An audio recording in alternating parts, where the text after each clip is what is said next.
이제 우리가 있는 그곳에서 우리의 마음과 뜻과 정성을 다해 수요 오전 예배를 하나님께 드리겠습니다.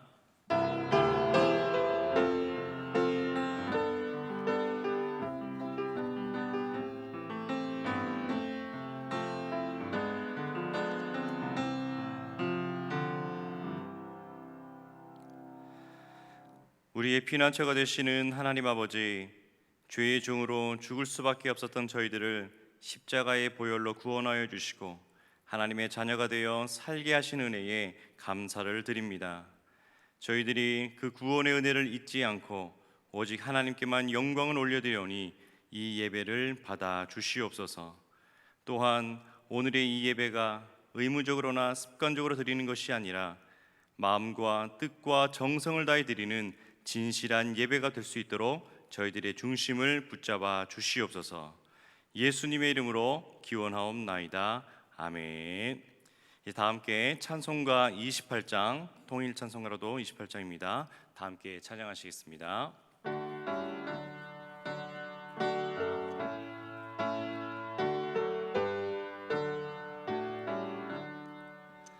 복의 근원 강림하사 찬송하게 하소서.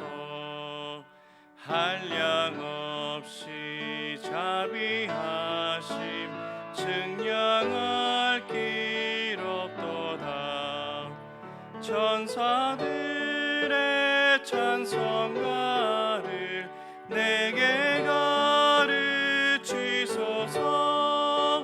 구속하신 그 사랑을 항상 찬송합니다. 주의 크신 도움 받아 이때까지 왔으니 이와 같이 천국에 너 이르기를 바라네. 하나님의 품을 떠나 죄에 빠진 우리를 예수 구원하시려고 보혈을 여주셨네. 주의 귀한 은혜 받고 일생 빚진 자 되네. 주의 은혜 사슬 되사 나를 주께 매소서. 우리 마음은 연약하여 범죄하기 쉬우니 하나님이 받으시고 천국 이를 치소서.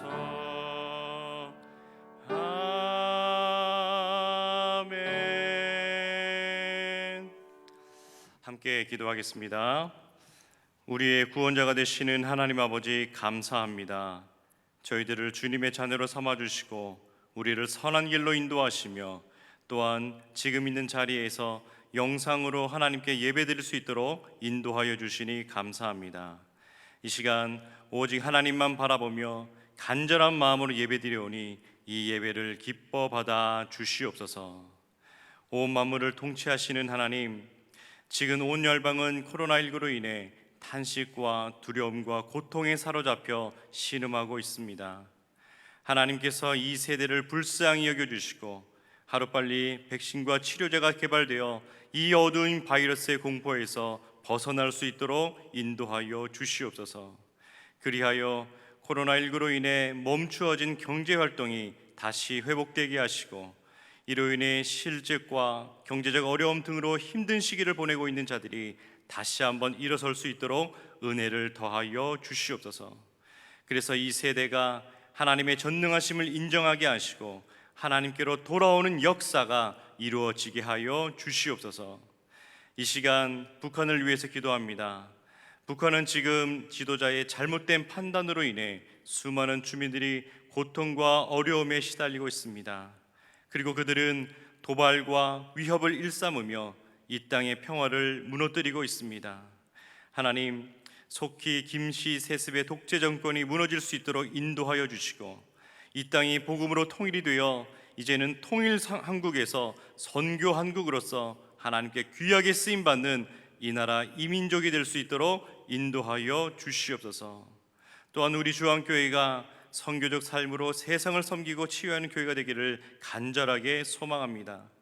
우리의 작은 섬김과 삶으로 주변에 있는 자들에게 선한 영향력을 미칠 수 있도록 인도하여 주시고, 코로나19로 힘들고 어려운 시기에 그들의 눈물을 닦아주고 함께 일어날 수 있도록 손을 내밀어 줄 수 있는 사랑이 넘치는 교회가 될 수 있도록 인도하여 주시옵소서. 이제 김필규 목사님께서 하나님의 귀한 말씀을 전해 주십니다.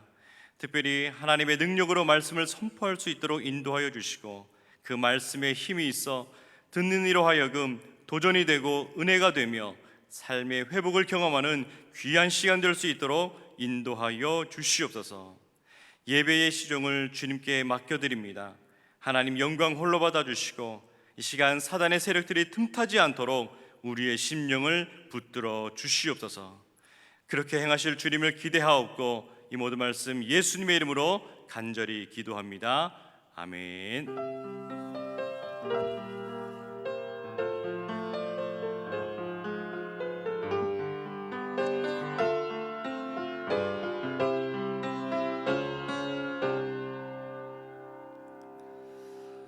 오늘 우리에게 주시는 하나님의 말씀은 요한복음 4장 21절에서 24절의 말씀입니다. 제가 가진 성경으로 신약성경 148쪽에 있습니다. 이제 하나님의 말씀을 봉독하겠습니다. 이 말씀을 봉독할 때에 살아계신 하나님의 음성을 다 함께 들으실 수 있기를 바랍니다. 하나님의 말씀입니다. 예수께서 이르시되 여자여 내 말을 믿으라. 이 산에서도 말고 예루살렘에서도 말고 너희가 아버지께 예배할 때가 이르리라. 너희는 알지 못하는 것을 예배하고 우리는 아는 것을 예배하노니 이는 구원이 유대인에게서 남이라. 아버지께 참되게 예배하는 자들은 영과 진리로 예배할 때가 오나니 곧 이때라. 아버지께서는 자기에게 이렇게 예배하는 자들을 찾으시느니라. 하나님은 영이시니 예배하는 자가 영과 진리로 예배할지니라. 아멘.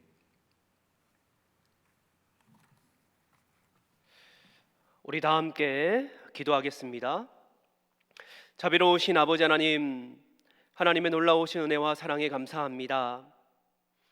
우리의 상황이 녹록지 않고 우리의 삶 가운데 우리를 위협하는 수많은 고난과 시련과 어둠의 세력들이 있지만, 그럼에도 불구하고 하나님께서 우리를 보호하여 주셔서 이 시간 하나님 앞에 나와 하나님을 예배하며 하나님의 말씀을 들을 수 있는 은총을 베풀어 주심에 감사합니다. 하나님, 이 시간 하늘의 문을 여시고 친히 우리 가운데 찾아와 주옵소서.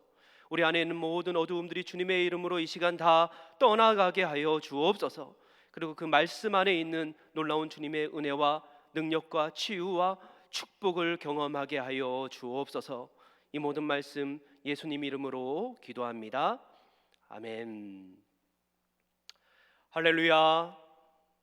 하나님의 놀라우신 은혜와 축복이 이 시간 온라인으로 예배하는 모든 성도들에게 함께 하시기를 주님의 이름으로 간절히 축원합니다.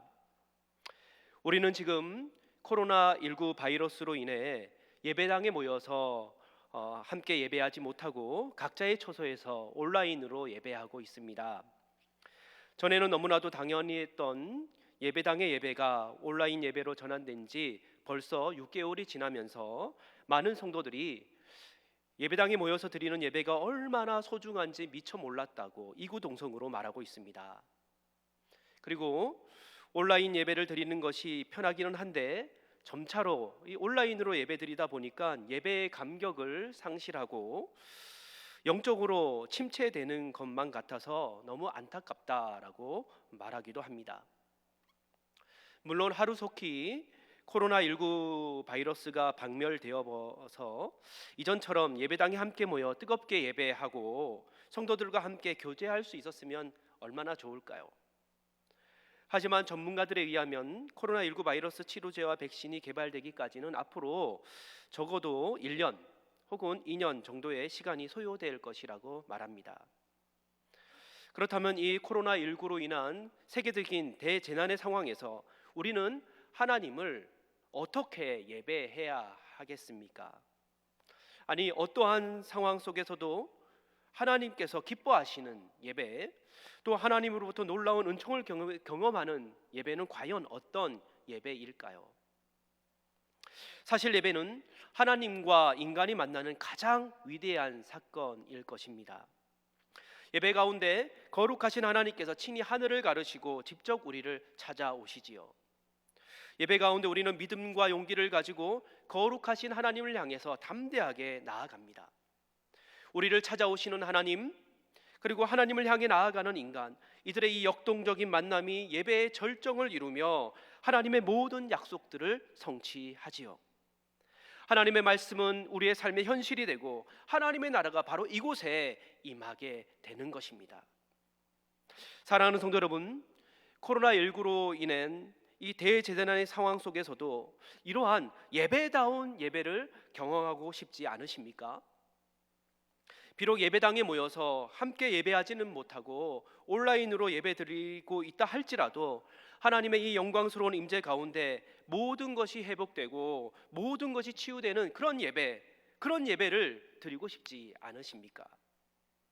하나님께서는 오늘 이 시간 본문 말씀을 통하여 우리를 이 예배다운 예배, 이 경이로운 예배의 자리로 초청하길 원하십니다.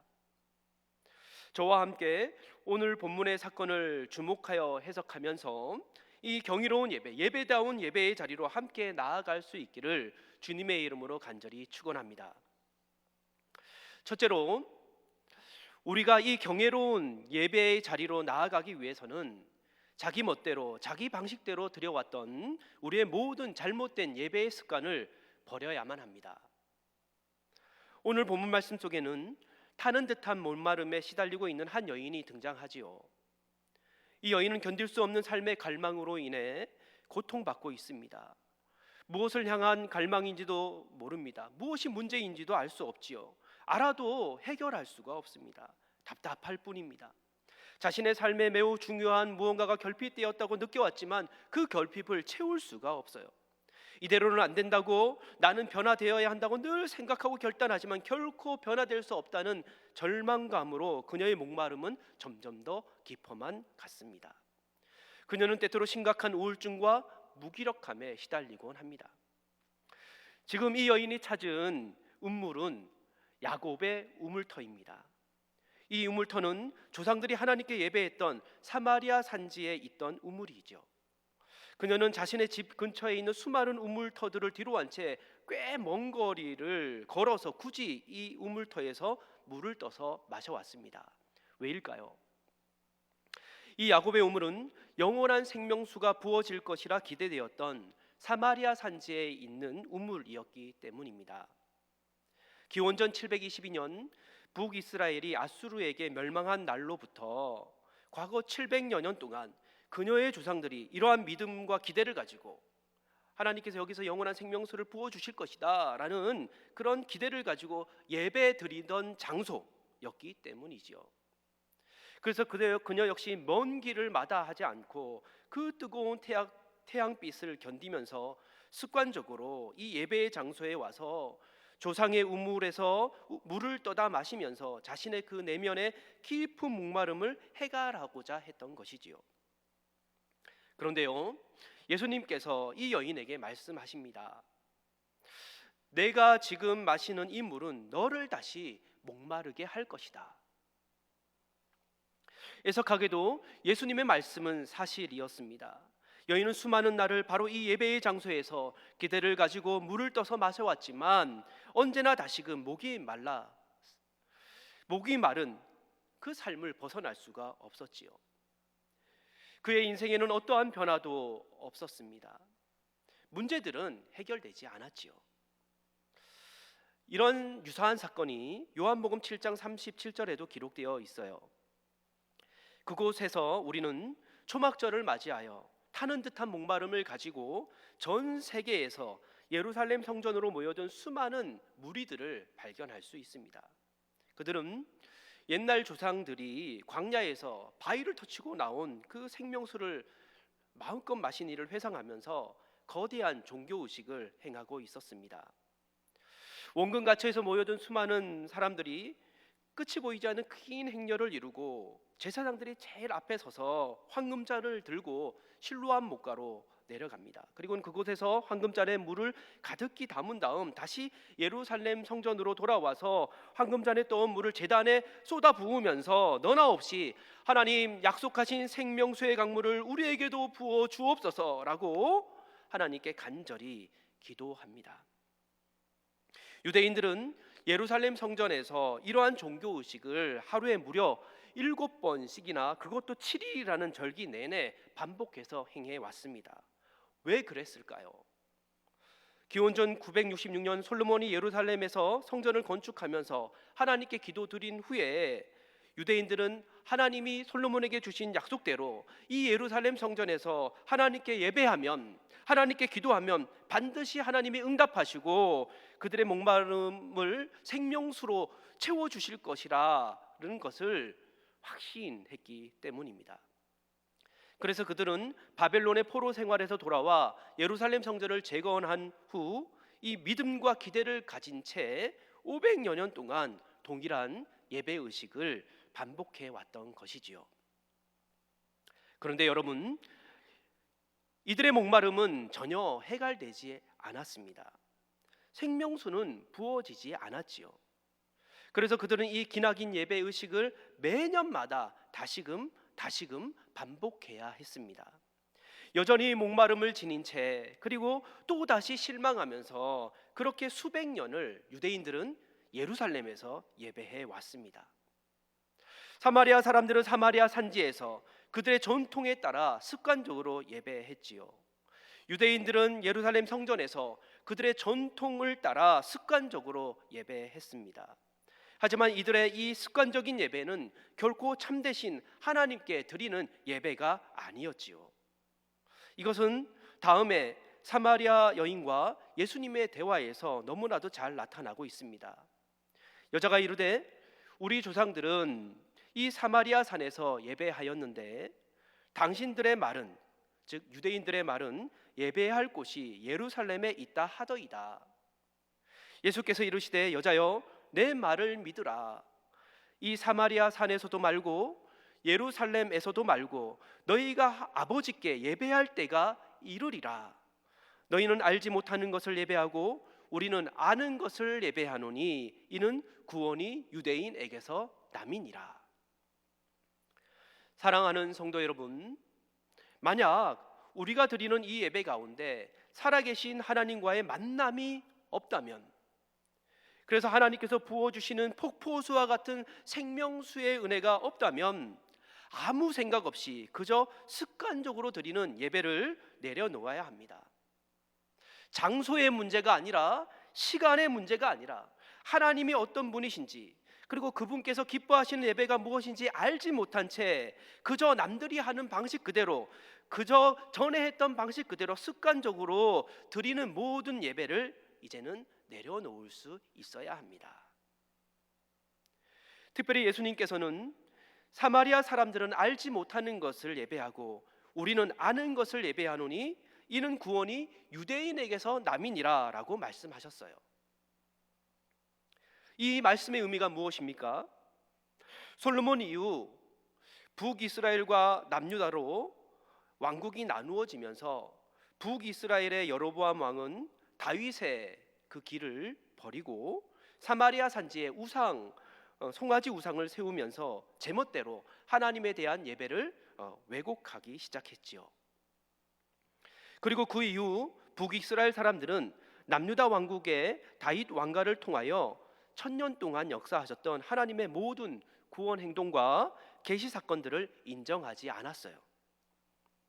그로 인해 북이스라엘의 이 사마리아 사람들은 다윗 왕 이전의 모세 오경만을 하나님의 말씀으로 믿게 되었지요. 그들은 모세의 율법의 말씀은 잘 알고 있었어요. 하지만 예언서들과 성문서에 기록된 하나님의 약속의 말씀들은 잘 알지 못했지요. 즉 율법의 말씀을 지키지 못하여 율법의 저주 아래 놓인 백성들을 포기하지 않으시고 구원자 예수님을 통하여 참된 예배자로 회복시켜 주시는 하나님의 이 무한한 은혜, 하나님의 이 무한한 제한 없는 사랑이 담겨져 있는 하나님의 약속들을 전혀 알지 못했어요. 왜냐하면 그러한 약속들은 대부분 예언서들과 성문서에 기록되어져 있었기 때문입니다. 사랑하는 성도 여러분, 우리는 사마리아 사람들처럼 자기 식대로, 자기 마음대로 예배 드려서는 안 됩니다. 구원이 유대인에게서 나온다는 말씀처럼 세상을 창조하시고 아브라함을 부르시고 다윗의 후손들을 통하여 신실하게 역사하시면서 단 한 번도 구원의 역사를 멈추지 않으신 그 하나님을 제대로 알고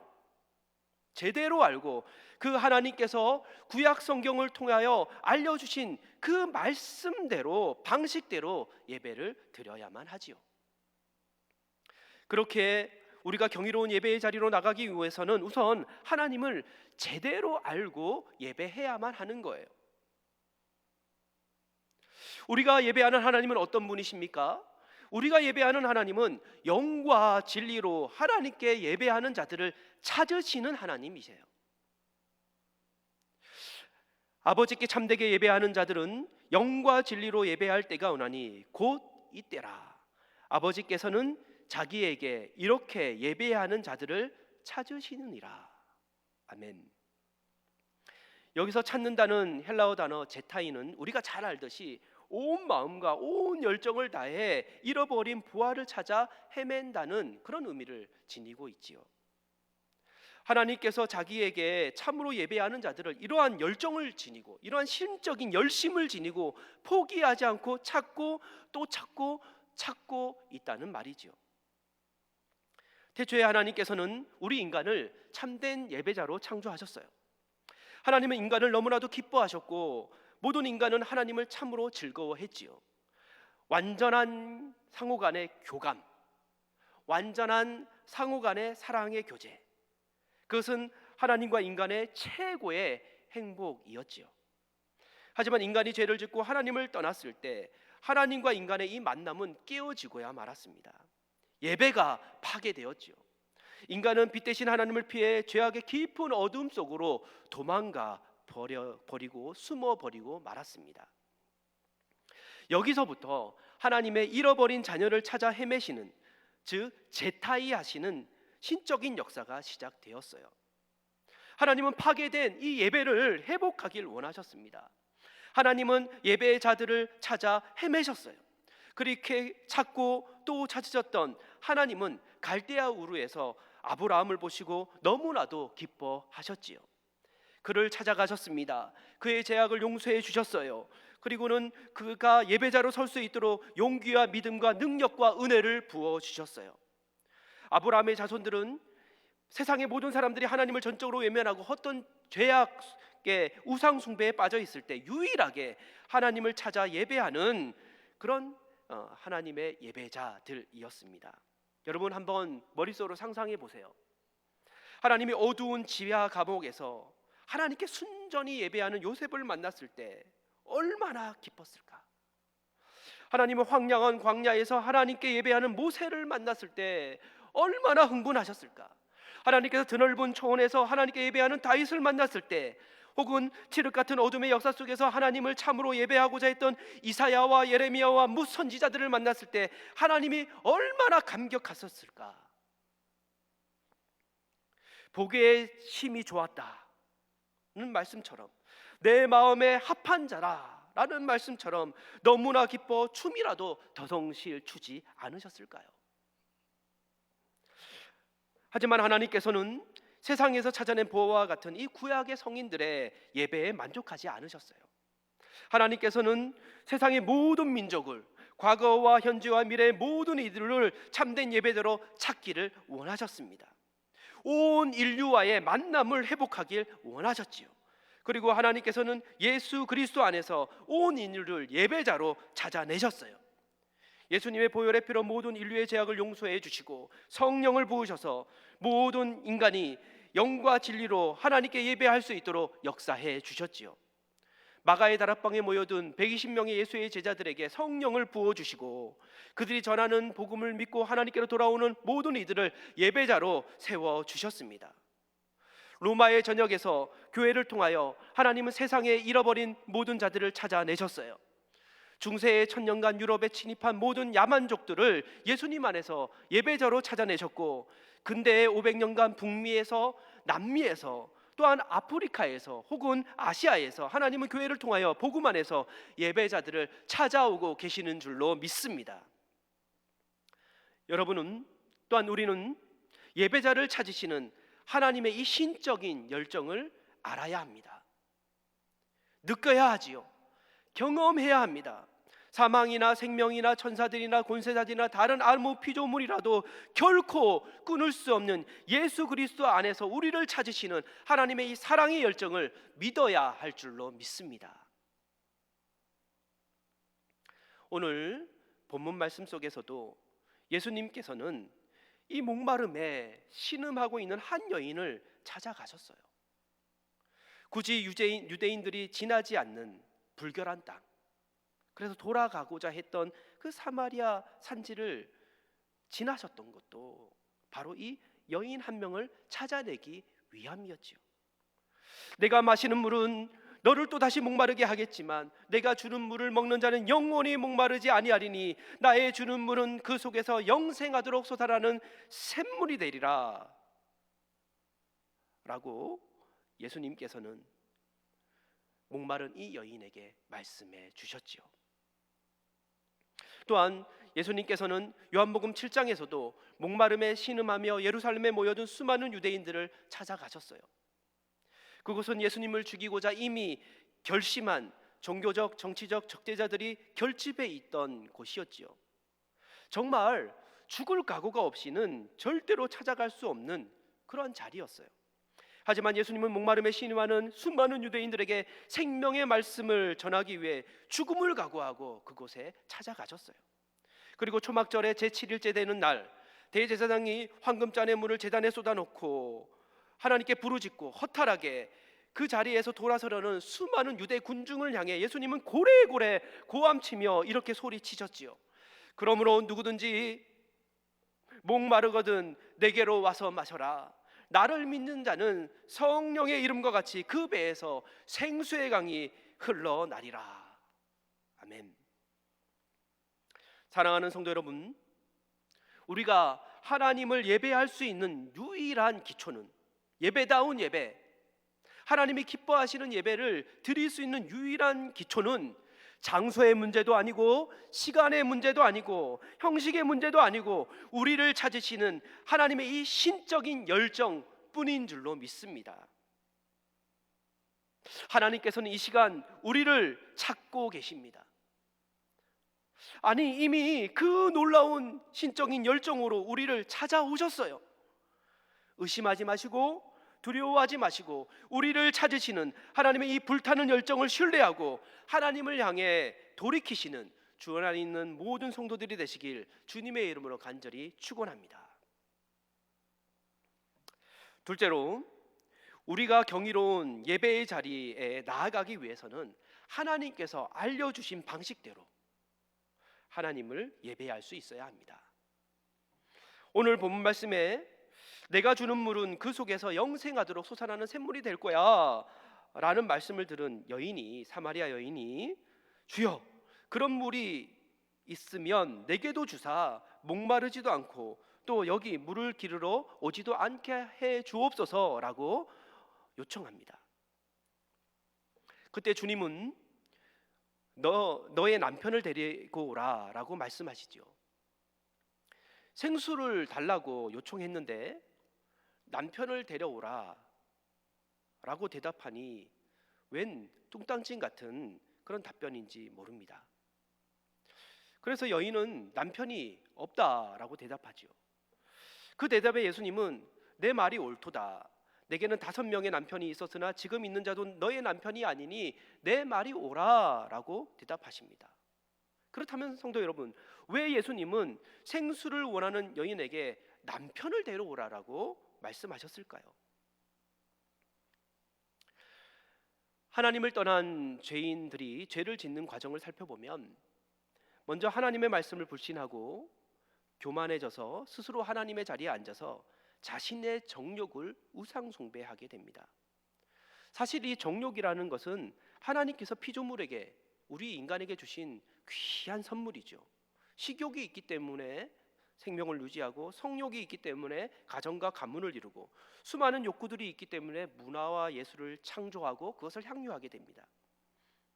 이 모든 정욕이 하나님의 영광과 그분의 뜻 안에서 사용될 때 그것은 지극히 선하고 좋은 것이지요. 하지만 하나님을 떠난 죄인은 이 정욕 자체를 우상으로 삼고, 즉 하나님의 자리에 올려놓고 추구하게 됩니다. 다시 말하면 먹는 것 그 자체를, 재물 그 자체를, 권력 그 자체를, 쾌락 그 자체를 궁극적인 삶의 목적으로 여기고 그것에서 참된 만족을 얻으려고 하지요.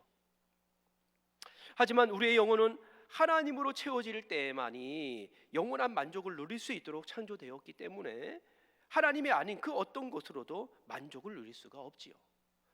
결국 이러한 정욕의 대상들은 우리를 만족시킬 수가 없습니다. 그래서 더 목말라지고 더 갈급해지는 것이지요. 예수님께서 생수를 주옵소서라고 요청했던 이 여인에게 그러면 너의 남편을 데려와라 라고 말씀하신 것은 이 여인이 숨겨두었던 그 우상숭배의 실상을 폭로하기 위함이었지요.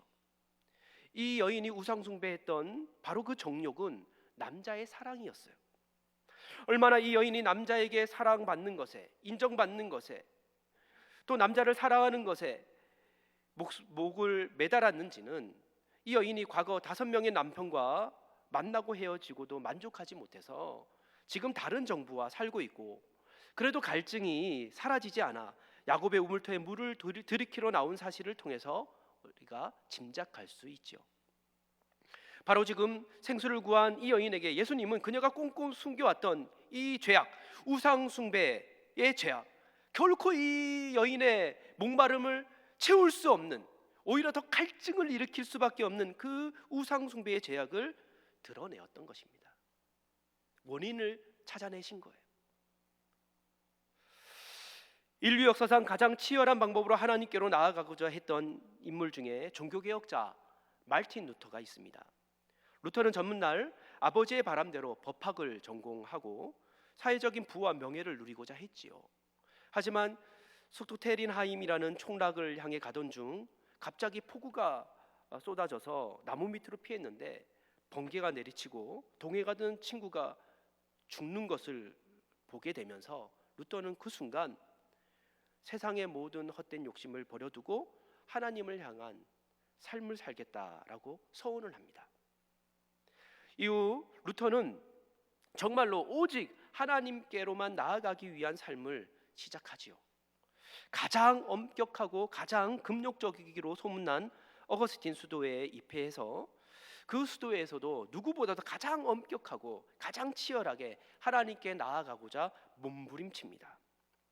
거룩하신 하나님께로 나아가기 위해 루터는 자신의 죄악을 철저하게 조사하고 발견하며 고백하여 용서받기를 원했습니다. 당시 수도였던 이 루터는 사제에게 나아가서 사소한 마음의 실수와 잘못에 이르기까지 세밀하게 자신의 죄악을 회개했죠.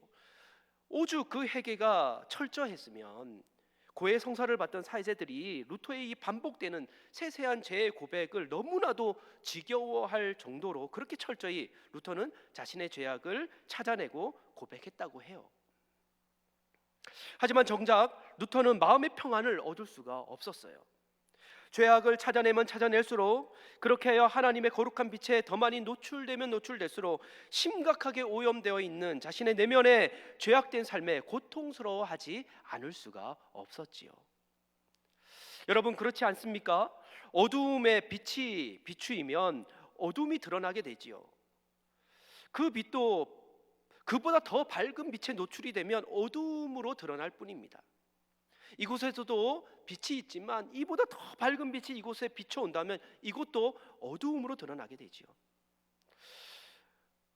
우리의 영혼이 하나님께 나아가 예배하고 싶지만 실제로 진실로 거룩하신 앞에 나아가 하나님을 만나는 것이 어려운 것은 바로 이러한 하나님의 거룩하심 때문입니다. 그분 앞에 나아가면 나갈수록 우리 안에 있는 어두움이 어두움으로 드러나기 때문에 그것을 견디기가 쉽지가 않은 것이죠. 예수님께서는 사마리아 여인의 죄악의 실상을 폭로하시면서 이렇게 진지하게 우리를 향해서 묻고 있습니다.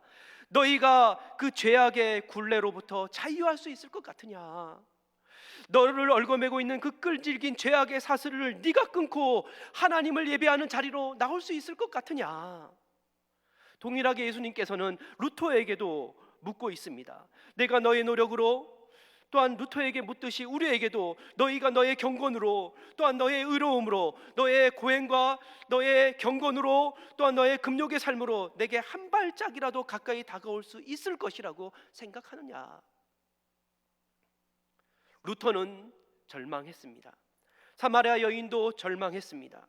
루터와 사마리아 여인은 자신의 노력으로 죄악에서 벗어나 하나님께 나아가는 모든 시도가 철저하게 실패했음을 깊이 깨달았을 때 그들은 비로소 구원자이신 예수 그리스도를 바라볼 수 있었습니다. 헤어나올 수 없는 깊은 절망 속에서 루터는 비텐베르크의 수도원의 탑 위에서 로마서를 연구하기 시작했죠. 그리고 로마서 1장 17절의 말씀을 깊이 연구하는 순간 갑자기 성광 같은 하나님의 밝은 빛이 그의 영혼을 가득 채우기 시작했어요. 복음에는 하나님의 의가 나타나서 믿음으로 믿음에 이르게 하나니 오직 의인은 믿음으로 말미암아 살리라 함과 같으니라. 하나님의 의가 인간의 선행과 율법을 행함으로 주어질 수 없다는 것을 깨달았습니다. 철저한 금식과 고행과 금욕과 죄의 해결을 통해서도 주어질 수 없다는 것을 깨닫게 되었어요.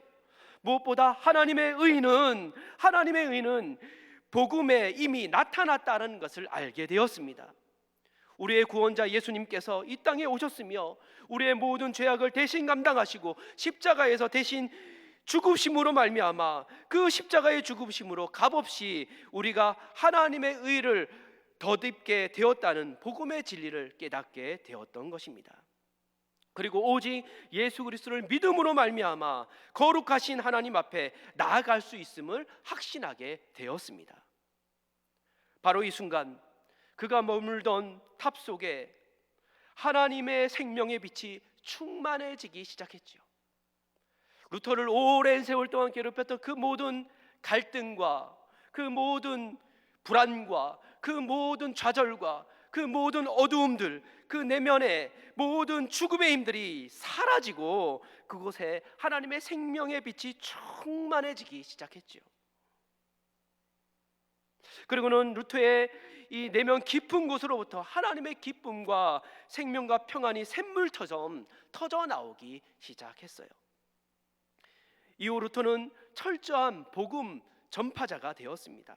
오직 복음, 오직 그리스도, 오직 믿음이라는 순수한 복음 안에 있는 살아있는 예배로 온갖 미신적인 의식으로 부패했던 가톨릭의 예전과 예배를 철저하게 개혁했습니다. 전 유럽 도처에 복음의 불꽃이 타올랐고 수많은 성도들이 복음 안에 있는 참된 예배로 하늘의 기쁨을 누릴 수 있었습니다. 헤어나올 수 없는 깊은 절망 속에 있던 사마리아 여인도 예수님께 말했습니다. 메시아 곧 그리스도라는 이가 오실 줄을 내가 아노니 그가 오시면 모든 것을 우리에게 알게 해 주시리이다. 그때 예수님께서 이 여인에게 말씀하셨지요. 예수께서 이르시되 내게 말하는 내가 바로 그로다. 내가 바로 그 구원자다. 내가 바로 그 메시아다. 여인은 구원자 예수님을 바라보았습니다. 그 누구도 건져낼 수 없는 죄악의 깊은 구렁텅이에서 자신을 건져내실 유일하신 구원자 예수님을 바라보았지요. 이 구원자 예수님을 통하여 허다한 모든 죄악이 깨끗이 용서함을 받고 하나님께 나아가 예배하며 그 거룩하신 하나님을 만날 수 있음을 깨닫게 되었던 것입니다. 그녀는 바로 그 자리에서 예수님을 영접했어요. 예수님을 통해 모든 죄악이 용서받았음을 믿었습니다. 그리고 바로 그 믿음으로 하나님께 참되게 예배했어요. 하나님을 만났어요. 하나님 안에서 드디어 회복되었어요. 그녀의 삶은 완전히 변화된 줄로 믿습니다. 그녀의 내면 깊은 곳으로부터 생명수의 샘물이 터져 나오기 시작했지요. 여자가 물동이를 내버려 두고 동네로 들어가서 사람들에게 이르되 내가 행한 모든 일을 내게 말한 이 사람을 와서 보라, 이는 메시아 그리스도가 아니냐 하니라는 성경의 말씀처럼 더 이상 그녀에게는 물을 떠낼 물동이가 필요치 않았습니다. 이미 그 목마름이 해결되었기에 자신을 생명수로 채워버린 복음을 이제는 증거하지 않고서는 견딜 수 없었지요. 그래서 온 사마리아에 다니면서 예수님의 복음을 전하는 복음 증거자가 되었습니다. 초막절에 모여든 수많은 유대인들이 오순절 날이 되어서 다시 예루살렘으로 모여들었습니다. 그들은 지난 초막절에 나를 믿는 자는 그 배에서 생수의 강이 흘러나리라 라고 큰 소리로 외치던 나사렛 예수의 선포를 똑똑하게 기억하고 있었지요. 그런데 120여 명의 예수의 제자들에게 놀라운 일이 일어나고 있다는 사실을 그들은 목도하게 되었습니다. 그들의 눈앞에 마치 마지막 날에 내가 나의 영으로 모든 육체에게 부어주리니 너희 자녀들은 예언할 것이요 너희 젊은이들은 환상을 보고 너희 늙은이들은 꿈을 꾸리라는 주님의 예언의 말씀이 현실로 이루어졌다라고 밖에는 생각할 수 없는 기이한 일들이 펼쳐지고 있었던 것입니다. 유대인들은 두려운 마음에 사로잡혀서 사도들에게 어찌할꼬 우리가 어떻게 해야 하느냐라고 탄식하며 도움을 청했지요. 그때 베드로가 복음을 전했습니다. 너희가 회개하여 각각 예수 그리스도의 이름으로 세례를 받고 죄 사함을 받으라. 그리하면 성령을 선물로 받으리니 이 약속은 너희와 너희 자녀와 모든 먼 데 사람 곧 우리 주 예수 우리 주 하나님이 얼마든지 부르시는 자들에게 하신 것이라. 복음을 전해들은 유대인들은 즉시로 예수님을 영접했습니다. 예수님을 믿었지요. 예수님을 믿음으로 말미암아 모든 죄악에서 해방되고 용서함 받고 하나님의 의로 덧입음을 받아 하나님께 예배하는 자가 될 수 있음을 확신했습니다. 그러자 이 믿음 안에서 성령의 세례가 그들의 심령 가운데 강력하게 임하기 시작했지요. 성령의 생명의 능력이 강물처럼 이 유대인들 사이에 흘러내리고 그들의 그 오래된 영적인 목마름이 해결되고 문제들이 해결되고 삶이 변화되었으며 예배가 회복되었습니다. 그들은 예수님의 제자가 되었지요. 이 변화된 3,000명의 유대인들이 온 예루살렘 도성을 돌아다니며 복음을 전했기에 이날에 예루살렘에 큰 소동이 일어나지 않을 수가 없었습니다. 사랑하는 성도 여러분, 예배다운 예배, 하나님이 기뻐하시는 참 예배는 거룩하신 하나님 앞에 오직 예수님만을 의지하여 나아가 복음의 진리 안에서 복음으로 거듭난 영으로 드리는 예배입니다. 복음의 진리 안에서 오직 복음으로 거듭난 영을 통해서 드리는 예배.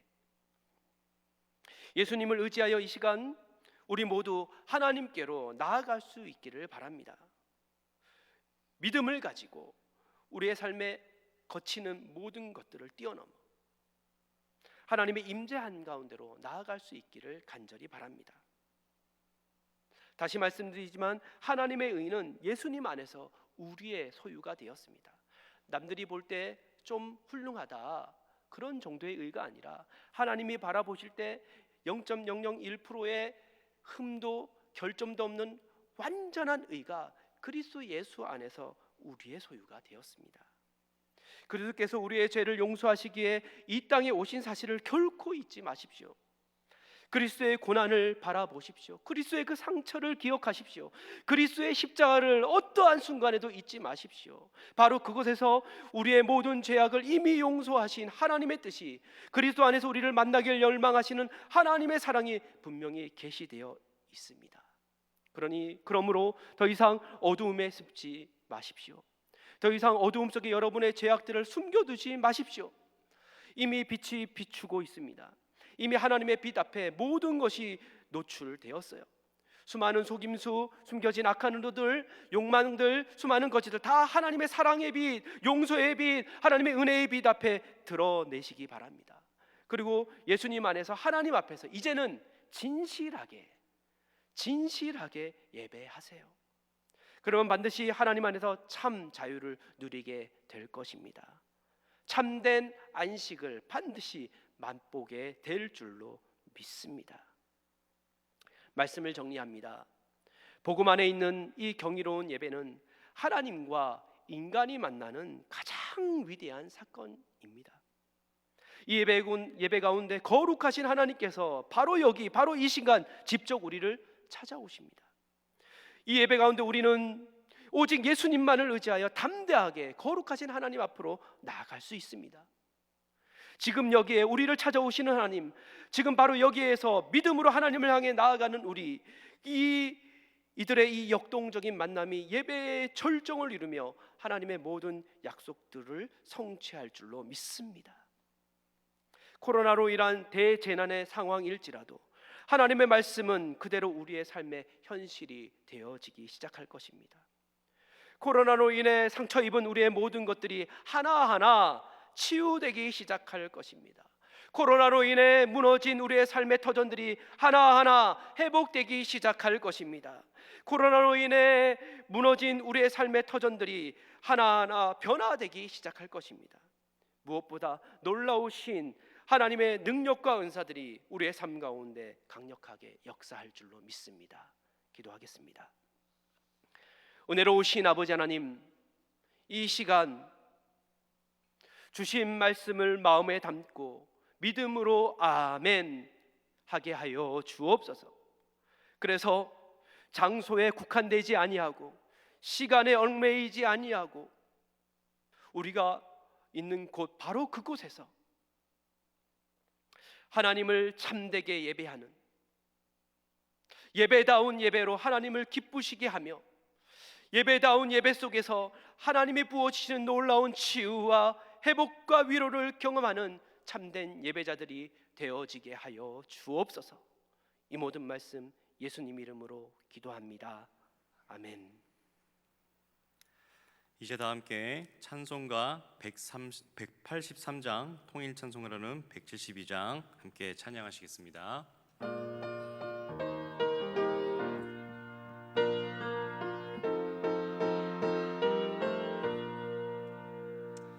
빈들의 마른 풀같이 시들은 나의 영혼 주님이 약속한 성령 간절히 기다리네 가물어 메마른 땅에 단비를 내리시는 성령의 단비를 부어 새 생명 주옵소서. 반가운 빗소리 들려 산천이 춤을 추네 봄비로 내리는 성령 내게 넣어 주옵소서. 가물어 메마른 땅에 단비를 내리시는 성령의 단비를 부어 새 생명 주옵소서. 절 따라 우러를 내려 초목이 무성하니 갈급한 내 심령 위에 성령을 부으소서. 가물어 메마른 땅에 단비를 내리시는 성령의 단비를 부어 새 생명 주옵소서. 참되신 사랑의 언약 어길 수 있사오랴. 오늘의 흡족한 은혜 주실 줄 믿습니다. 가물어 메마른 땅에 단비를 내리시는 성령의 단비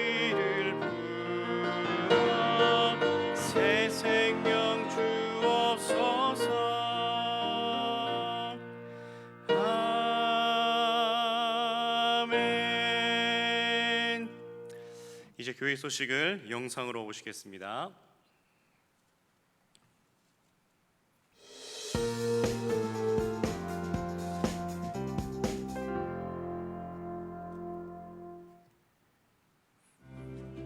새벽 기도회는 7월 18일까지 온라인 영상 새벽 기도회로 진행됩니다.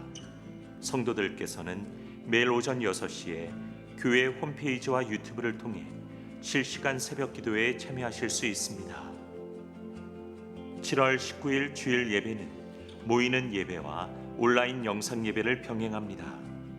7월 19일 주일 모이는 예배는 부평성전과 주안성전에서 드려집니다.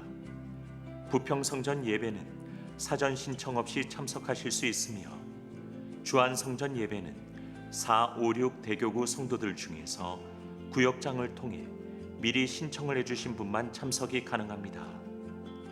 주안성전에서 예배 드리기 원하시는 성도들께서는 구역장에게 신청을 해주십시오. 특정 예배 시간에 너무 많은 분들이 몰릴 수 있으므로 대교구별 예배 시간은 그대로 유지합니다.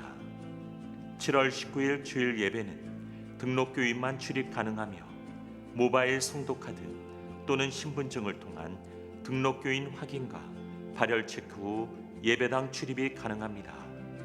마스크와 장갑을 착용해 주십시오. 발열과 몸이 좋지 않은 분, 그리고 확진자와 동선이 겹치는 경우, 최근 2주 내에 본인이나 동거 가족이 해외에 다녀오신 분들은 본인과 교회 공동체의 안전을 위하여 온라인 영상 예배를 드려주시기 바랍니다. 전 세계에서 사역하고 있는 우리 주안 선교사들이 코로나19로 인하여 매우 어려운 상황 가운데 놓여 있습니다. 이를 위하여 특별 구제원금을 드리고자 하오니 성도들께서는 기도하는 마음으로 이에 동참하여 주시기 바랍니다. 포괄적 차별금지법은 건강한 가정을 해체하며 사회를 유지하는 기본적인 도덕을 파괴할 뿐 아니라 헌법을 위반하여 신앙과 양심, 학문과 표현의 자유를 명백히 침해합니다. 이에 포괄적 차별금지법을 반대하는 온라인 서명 캠페인을 실시합니다. 교회 홈페이지를 통해서 참여가 가능하오니 성도들의 많은 참여 바랍니다. 지금까지 교회 소식이었습니다. 이외의 교회 소식은 주보를 참조하시기 바랍니다. 이제 다 함께 찬송가 2장을 찬양하신 후에 김필규 목사님께서 축도하시겠습니다.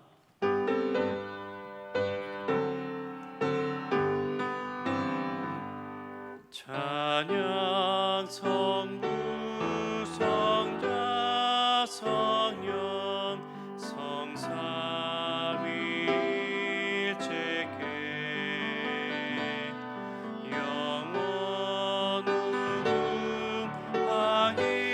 영원무궁하기까지 영광을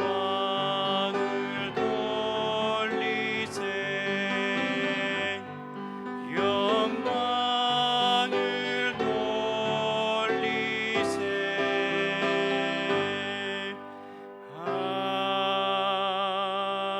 아멘.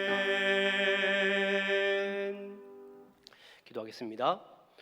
이제는 우리 구주 예수 그리스도의 은혜와 하나님 아버지의 놀라우신 사랑하심과 성령 하나님의 역사 교통하심이 오늘 주신 말씀인 하나님은 영이시니 예배하는 자가 영과 진리로 예배할지니라는 말씀처럼 우리의 삶 가운데서